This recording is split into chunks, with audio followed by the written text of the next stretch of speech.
My name is Beth Fukumoto. I'm a state representative in Hawaii. So we know that you served as the House Minority Leader. Can you explain what that means to be a representative?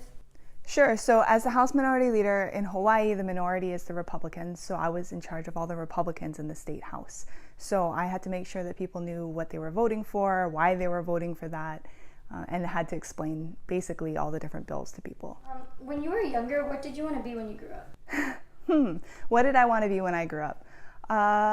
That's a good question. Well, I wanted to be a writer.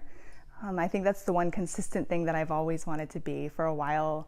Obviously, every little kid, many want to be princesses. So for a while I said I wanted to be a princess.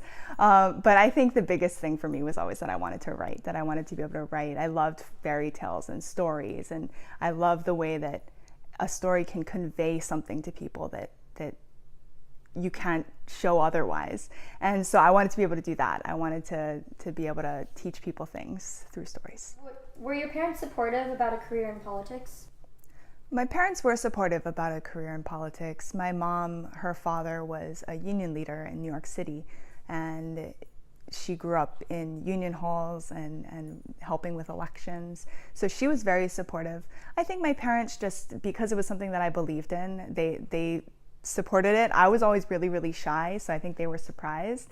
The first couple times that I had to go knock on doors, I think they were taking bets as to whether or not I'd actually leave the house and get out of the car.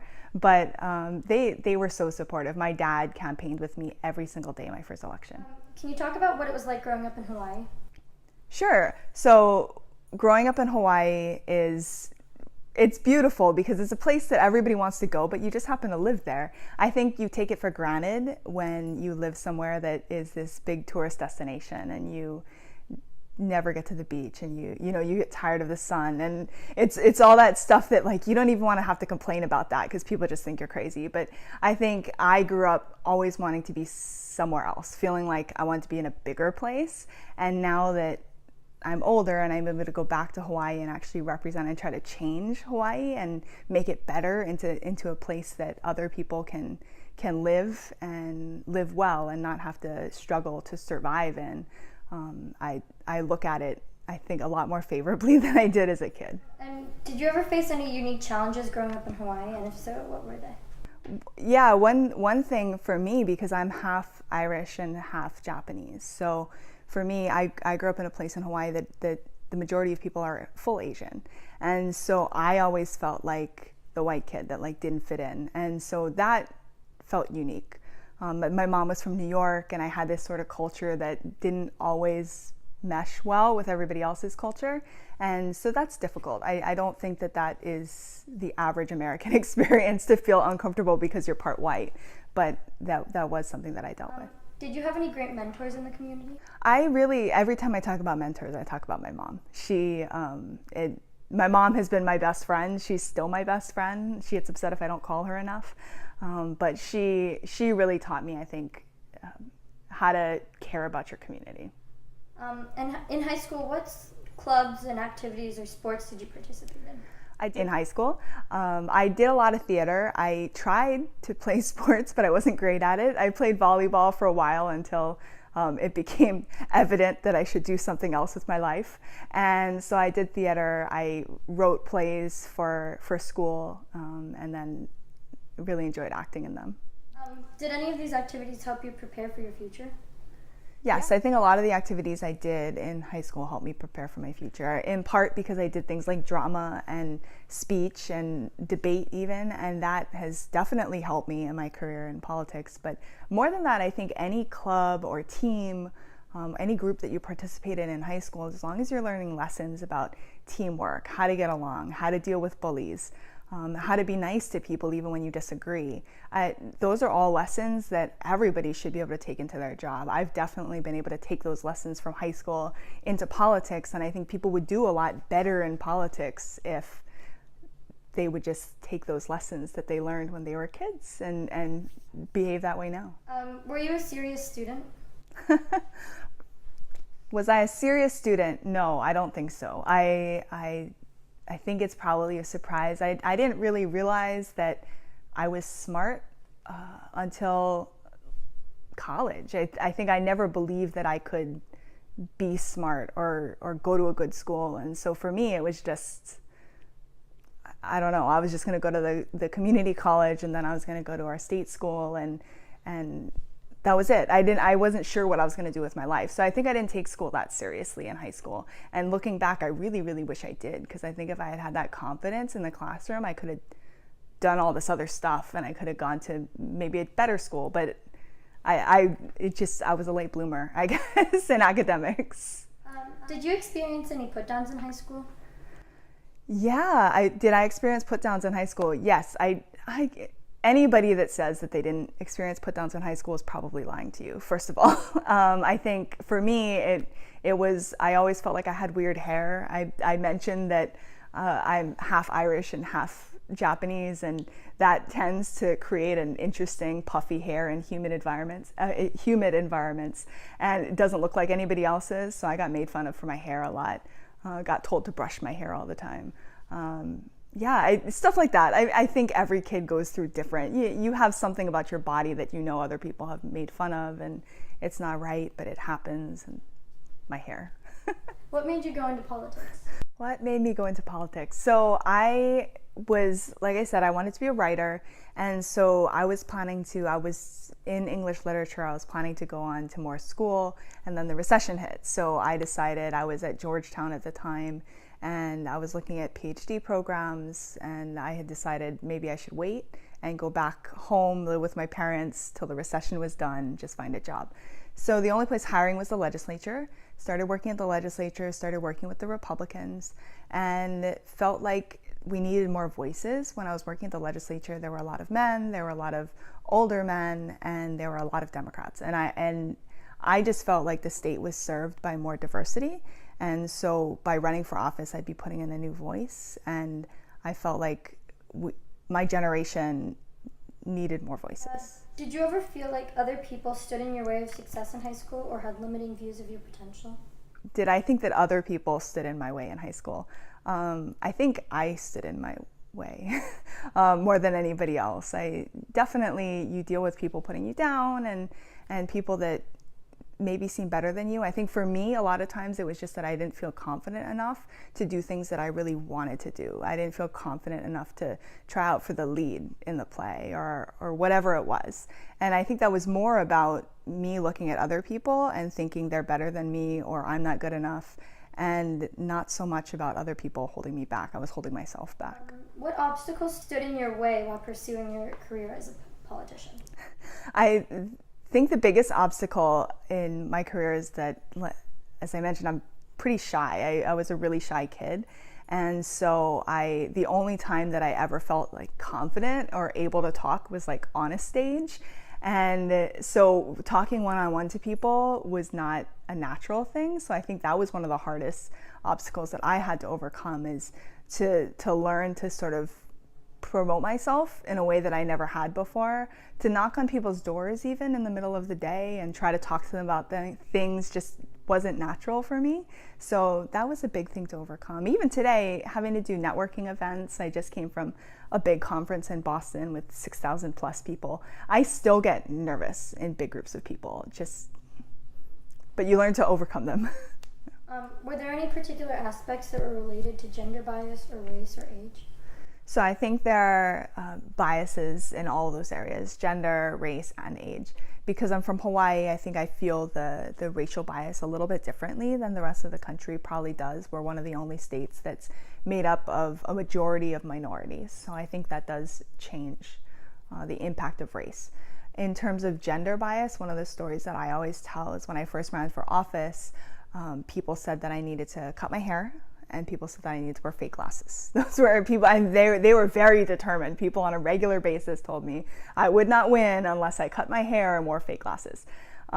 Because I believe what they said was women don't like other women with long hair. Was the like typical thing that, and it wasn't just one person, it was every single campaign advisor I talked to.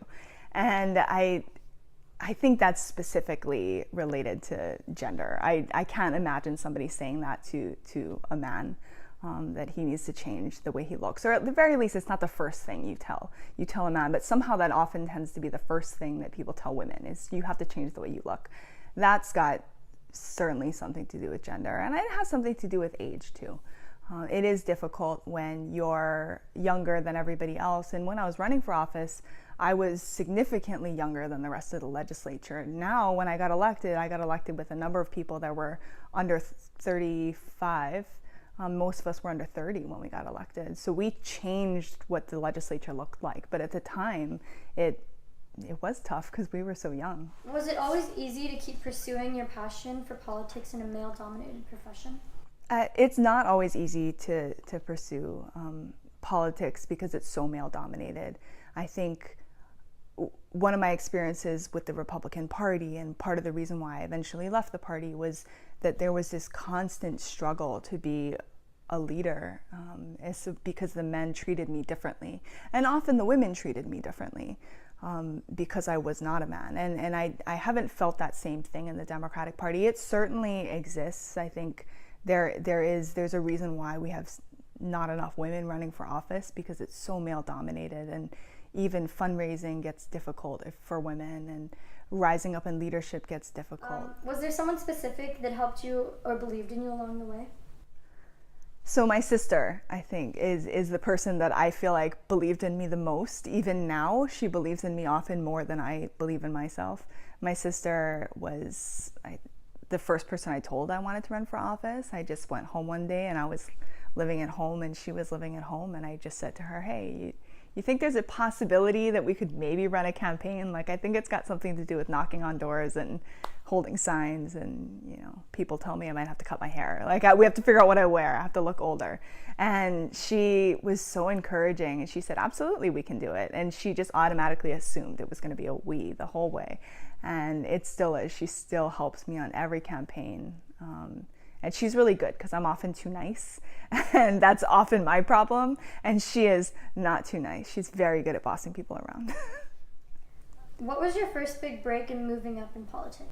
My first big break in politics was getting the director of research position, because I was the youngest person to ever get that position, and it was a pretty high up appointment. It was the highest appointment a Republican could make.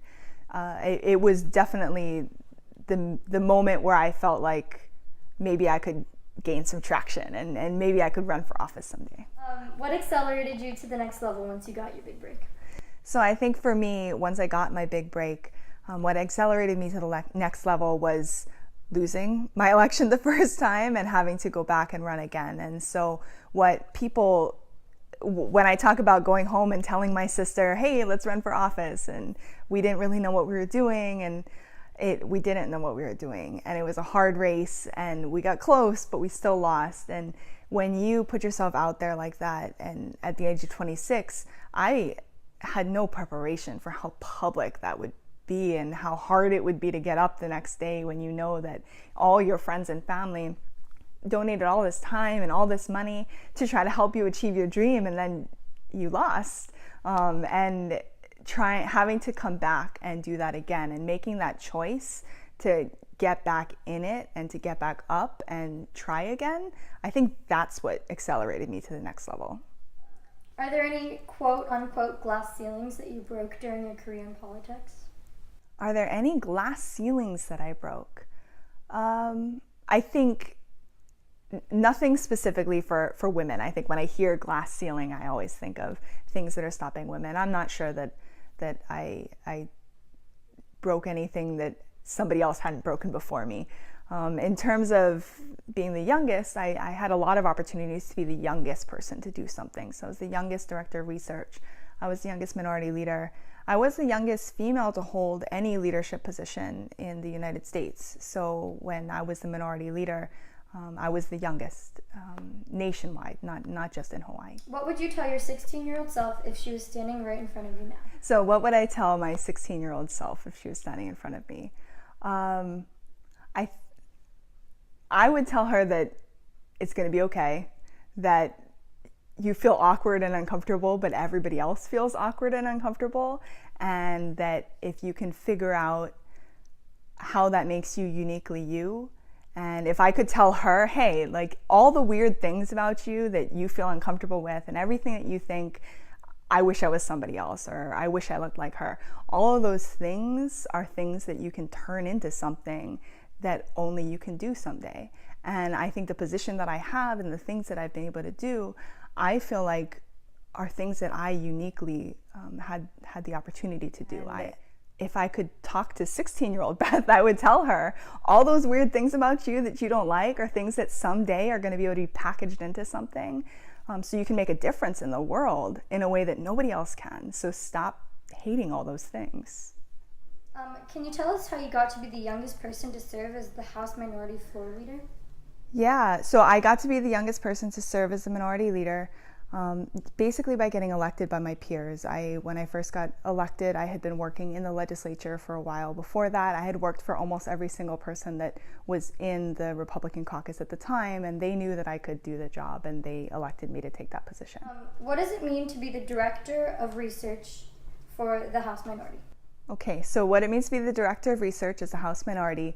So as I said, I had worked for the state legislature before I got elected, and my job was to just file every single bill into a little folder, and then eventually I became the Director of Research, which meant that I had to read all the bills and explain all the bills to all the different members of the legislature.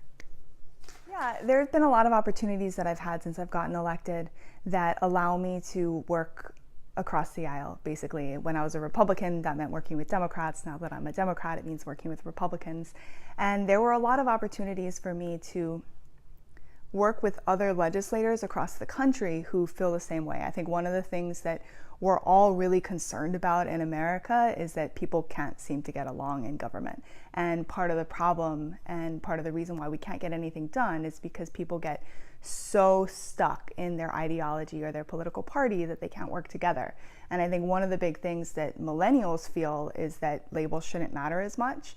And so one of the things that I've tried to do since being elected is try to push that a little bit further, try to push political parties and voters into caring less about what the label is, more about what people are actually saying. And what is it like to represent the people in the district that you grew up in? It's really nice. It's so much fun to represent the people in the district that I grew up in.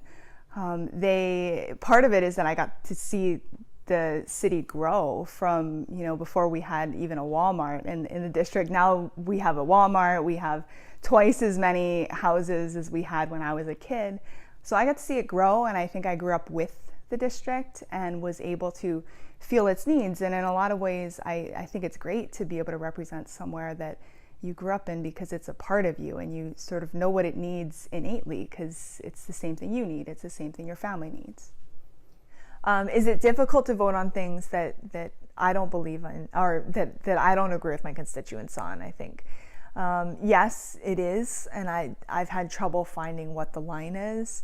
I would be lying if I said that I knew 100% where the line always is, but it has been quite difficult. Every once in a while there will be a measure that I don't think is a good idea. And what I've tried to do and what I've learned to do in recent years is go back to my constituents and try to explain to them why I think what I think is a good idea. And when I'm seeing the polls come in and they take a specific tax, for instance, I have a certain amount of knowledge and understanding, and they're understanding something different and they want me to vote a certain way. So what I've tried to do in recent years is educate and just say, well, this is why. And if after I've exhausted all my options trying to explain and they say, well, no, we still really don't want to pay that tax or whatever it is, then I have to answer to them because they're my bosses. But I've not actually encountered that once I started this process of trying to explain. Most people, for the most part, are actually very reasonable, and if they have more information, they often change their minds, which I think is great. I think we don't give voters enough credit sometimes.